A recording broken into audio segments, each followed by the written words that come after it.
How's it going, amazing people of YouTube? TJ here again. I know it's been a couple months since I've done a video. I apologize for that, but I am back now. Life has just been so crazy for me.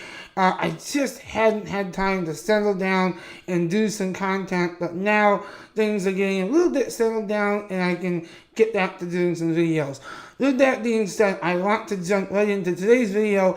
I wanted to do a few things from the WWDC keynote from last week that I was most excited about, and I want to go through those right now to you guys, starting with the new dark mode coming to macOS Mojave this fall. Now keep in mind that this will not be an order. I'm not doing this based on when they were announced during the keynote, but I'm just basically going through the highlights for me.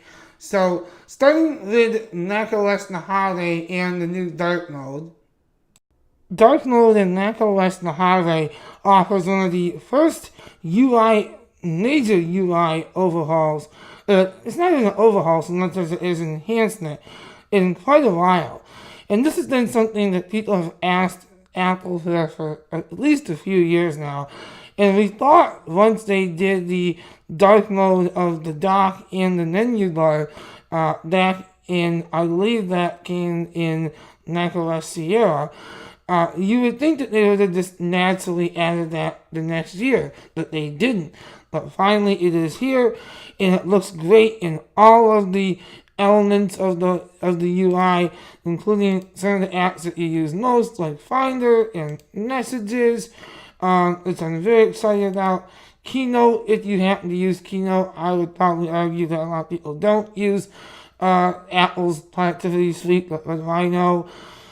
Safari, again, well, I actually do use Safari sometimes.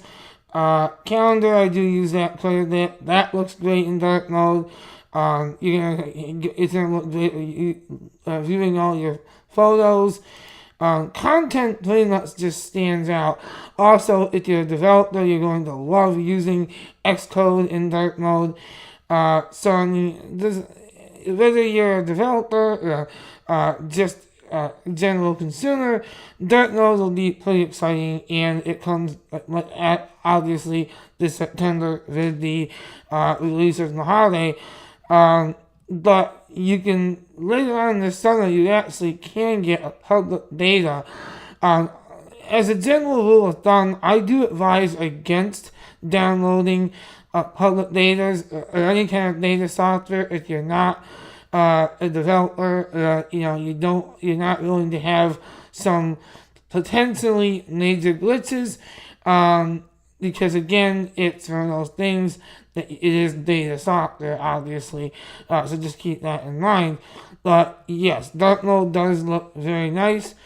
You have dynamic desktop, so this is just a kind of a gimmicky feature where you can change the picture days of what time of day it is. Nothing really groundbreaking there. But then you also do get stats, which I think is a very nice, useful feature that, again, one of those things that you would think that we would have years ago, but it essentially just organizes your different file types that you might have just scattered on your desktop. It organizes them into piles, or stacks, if you will, which is pretty nice. And some new Finder options. You can view your images and documents and videos in a more viewing-friendly way, which is always nice. Gallery view, if you will. And that's just some of the highlights of macOS Mojave. And easier way to mark up your images here. Also keep in mind that you also do have some iOS apps coming to the desktop. You have stacks. You have stocks, and the Home app is coming to the Mac. Very excited about that too. In terms of the macOS Mojave announcement, I would say that's probably the most exciting thing for me, is the fact that they are bringing that integration to the to the Mac so that, because obviously with HomeKit, you have that ability on your iPhone, your Apple Watch, your iPad, and now with that, you'll be able to control your lights and your different room layouts right on your Mac, which I think is pretty cool. I will say that HomeKit has been something that I am pleasantly pleased with, and using the Philips Hue kit has just been really such a great addition to my tech lifestyle. It really has changed how I use lighting in my home. With that being said, though,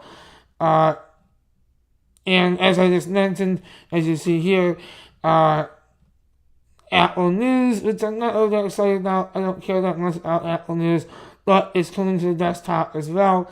And like I said, stocks and the Home app, as well as voice memos. So Apple is slowly trickling some iOS elements over to macOS, but as they said during the keynote, they are not merging macOS and iOS ever. At least that's what they claim for now. So that's a little bit of macOS. I don't want to take too long on this, but there's a lot to go through. That's just some of the key highlights there. Moving on to the Apple TV 4K.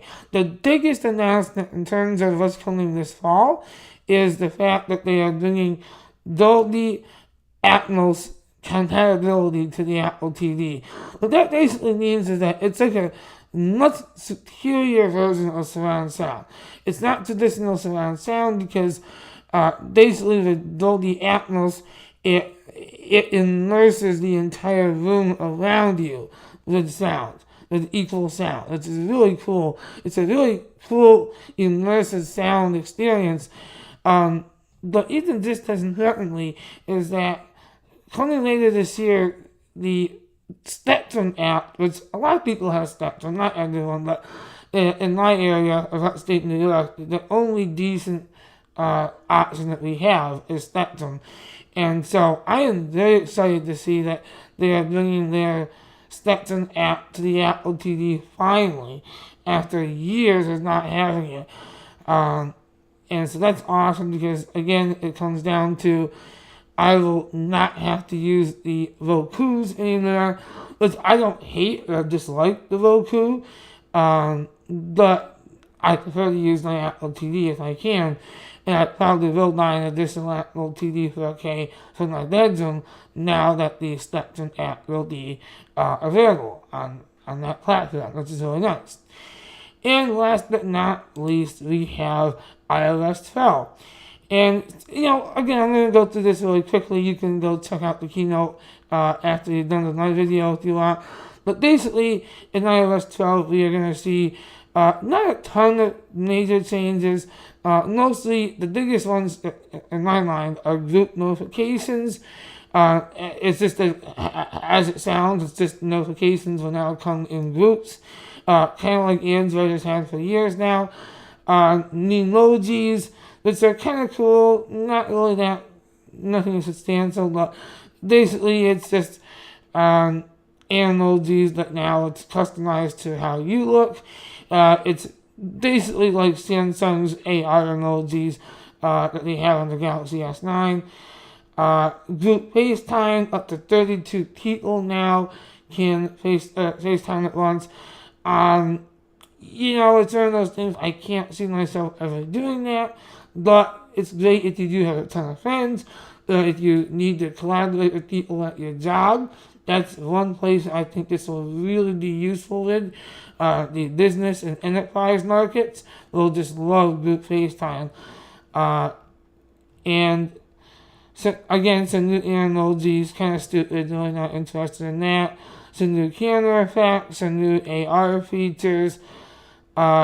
This is actually kind of substantial, though. Apple is really focusing in iOS 12 on how you use your phone, or how your kids use your phone, for example. And, it really breaks it down into a very detailed way of what you're doing.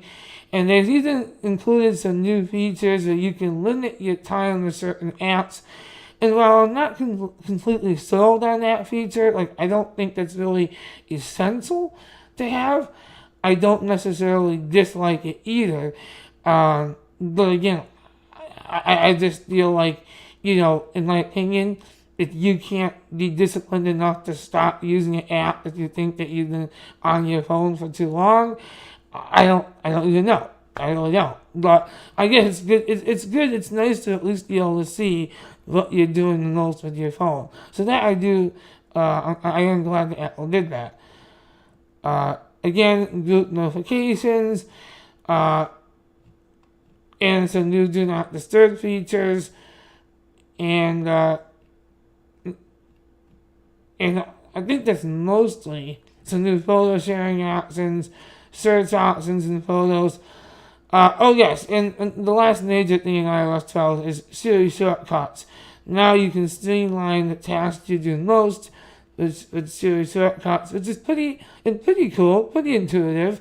I can definitely see myself using that in certain circumstances. With that being said, I think I will end this video here for now. Again, my intent with this was not to go through every single thing that was discussed at WWDC. You can definitely check out the keynote for that. But these are the highlights that I felt were most substantial to knowing what's going on. With that being said, guys, I want to definitely keep doing these videos.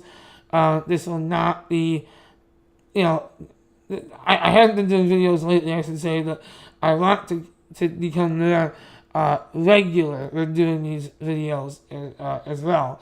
There's a lot to discuss when it comes to what's going on in the tech community. So those were the highlights of WWDC 2018 keynote for me. What did you guys think of it? Let me know in the comments below, and I appreciate you guys watching so much.